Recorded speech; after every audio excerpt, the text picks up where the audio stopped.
This ITS service. Today we want to talk about the iPhone XR with the Face ID sensors not working. The phone keep booting. So what happened is the customer broke the phone from here, and for the reason the sensor stopped working and the phone keep flashing like that.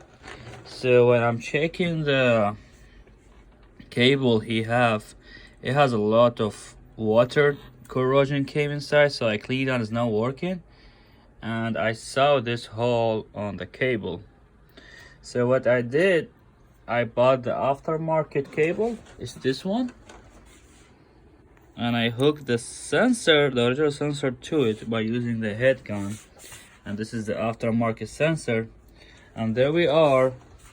When I'm turning on the phone